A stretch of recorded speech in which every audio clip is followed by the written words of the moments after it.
Welcome to The Line. Governor Martinez has vetoed many bills this last week of the legislative session, and the number is likely to keep rising by the time this episode of New Mexico in Focus airs on Friday night. But a bill the governor vetoed last week is causing quite a stir at the Roundhouse. That would be House Bill 241, which would have allowed a teacher to take up their full 10 days of sick leave with no job evaluation penalty. That was approved overwhelmingly by both sides of the House and the Senate.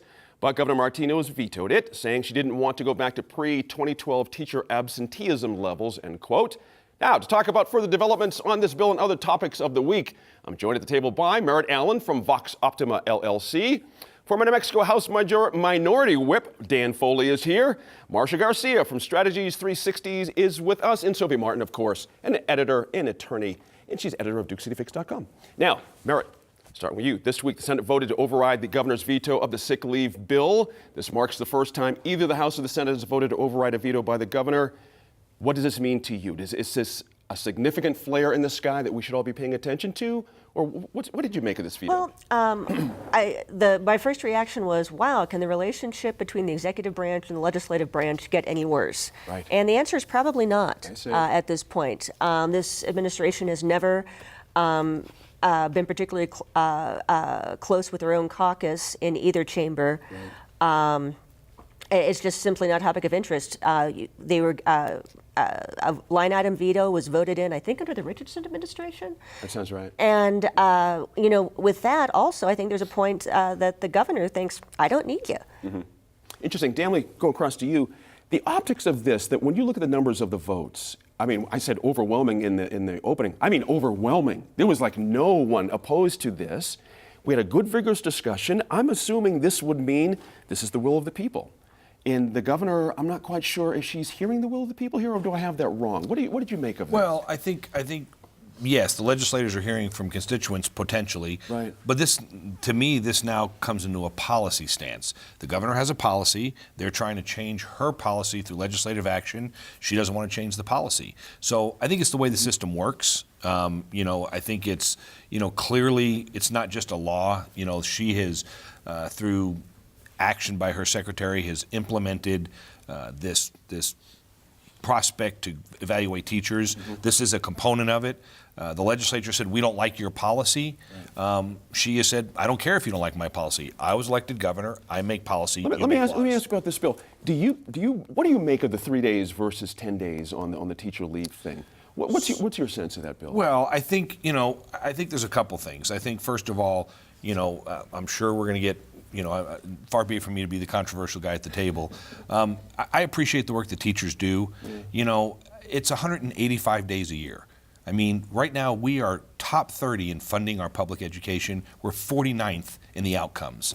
I think if a teacher takes a sick day, if a teacher takes the vacation time that they've got, I get it. I mean, they should be allowed to be sick. But we know, it's that the school districts have been filled with teachers that go out and do things, take time off using the sick days.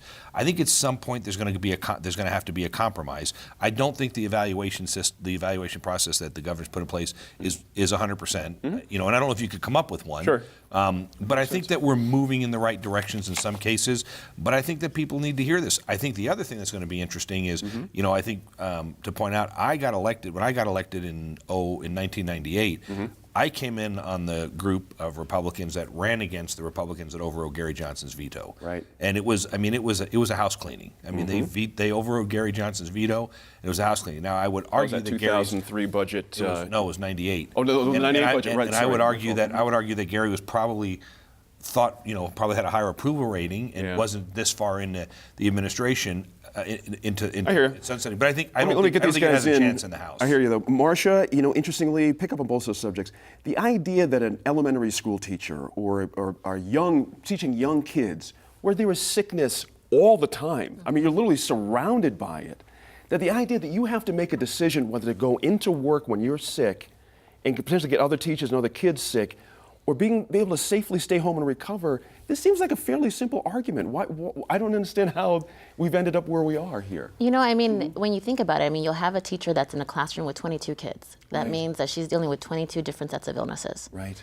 You know, and the kids get to go home for 24 hours after they had a fever because they don't want it to spread to the other children. Yep. The teacher's still got to go to school. That's right. Right. And then we also think about teachers that have school-age children. I mean, I have a friend that's a second grade teacher in Rio Rancho, actually, and she has a middle school-age daughter. And her daughter got sick. Her husband was on travel for work. And if she stays home one day, even if it's a sick day that she's taking, and granted, let's keep in mind that all of these teachers in their contracts, they have 10 vacation days allotted to them. That's right. So now if she was to take in that one day and stayed home with her daughter, she would have been docked a point. That point then goes into her evaluation. Right. So she went to work. She went to teach, and the entire time she's thinking about the fact that her daughter is home alone sick. Interesting. And this is what we're dealing with. This is what teachers are dealing with. It's an element of fairness here, too. I think Go that ahead. contract element is a really huge one because what it seems to me we're seeing in the policy, and we're also kind of hearing from the governor, is essentially, yes, we've negotiated a contract with our teachers that says that they can have up to 10 days of sick leave, but we've put in place a policy that makes it effectively impossible for them to take that time. And I think that element is part of what's really resonated with New Mexicans. This idea that our government, and then we perhaps expect less from private industry, but that our government would deal so unfairly on a contract. Now, does it in fact contradict the contract? Is it essentially breaking that contract? I think that hasn't been decided, and I haven't yet seen a lawsuit around that. But I think the unfairness is certainly there, and the issue of we negotiated for this is pretty important. I think the other element that I found fascinating is that when the governor has given information about this, when she's talked about this. This veto that she did, she says, we see that the outcomes when teachers take more than their 10 days, that the outcomes get worse. She's not saying when we see that they take more than 3 days. They're really looking at that more than 10 days. And so why are we holding our teachers at 3 when we could actually hold them at the contractual amount? And once you exceed your contract, perhaps there are repercussions then. I suspect those are built into the contract. Right. But Governor Martinez hasn't shown or even, let's say, discussed, because I'm not sure she's really shown evidence at this point. She hasn't even discussed evidence that 3 days is a magic number. She's expressed willingness to go to 5. But the truth is the state negotiated 10. And I feel that they should hold to that. Make it Marsha, let me swing back to you for something. We had a quote from the governor about the petty actions of a bitter Senate. Regarding this veto, the Albuquerque Journal's Dan Boyd reported that they were accepted. The governor resisted signing off on that big tax package.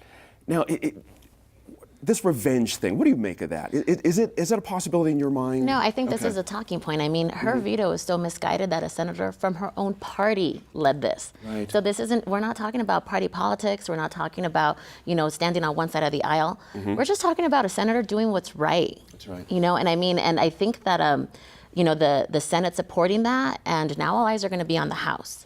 Because I think what we see is, the Senate is ready to start making changes to ensure that New Mexican teachers, students, families are well taken care of, and that teachers have the type of environment where they can teach, right, and not be worried about a sick child at home or going in with a 100-degree fever. Right. But then at the same time, we've got to see what the House does. And it's very interesting that we already had the minority leader, Representative Gentry, saying that he does not believe that they're going to support the override. Right. So, I mean, what are they saying? Are they saying that they stand with Governor Martinez? They stand with party politics? They don't stand with teachers, they don't stand with students, and they don't stand with New Mexican families. That's an interesting point there. Dan, I'm going to get to you and Merritt as well. But Dan, that was Craig Brandt, by the way, the senator we were talking about from Rio Rancho that led that charge. 34-7, that vote and that veto in the Senate. What are we gleaning from the Senate on that veto? What should we take away from those Nothing. numbers? I mean, it happens. Not the overrides happen all the time. It happens if you catch either house at the right time. If you can play on the emotion. The thing that the governor's got to be careful of is that, we talked about this during the election season. The boogeyman was Michael Sanchez. Right. The boogeyman that prevented everything from happening in New Mexico was Michael Sanchez. She successfully defeated Michael Sanchez. Now we still have a problem in the Senate. At some point, people are going to start saying, well, maybe all the people that keep disappearing aren't the problem. I think that, I think this is not, it's not as hypercritical of an issue because I think at the end of the day, this is what you see in politics. She has a policy stance she has taken, and the legislature is trying to implement its will on her policy. And so, I think we'll see where this goes. I would bet you, I'll bet donuts to anybody sitting around the table that this doesn't get through the House. And then I think the question becomes to Craig Brandt, what have you done, right? I mean, you're going to be up He for already seems to re-election. know what he's done. Yeah, he's been quoted saying, "I don't think she's going to be signing any of my bills anytime soon." He seems to think that retribution will be swift and certain. We're going to have to end it right there. Sorry about that. When we come back to the line, we'll look at some unusual action concerning another bill at the Roundhouse. Sorry about that.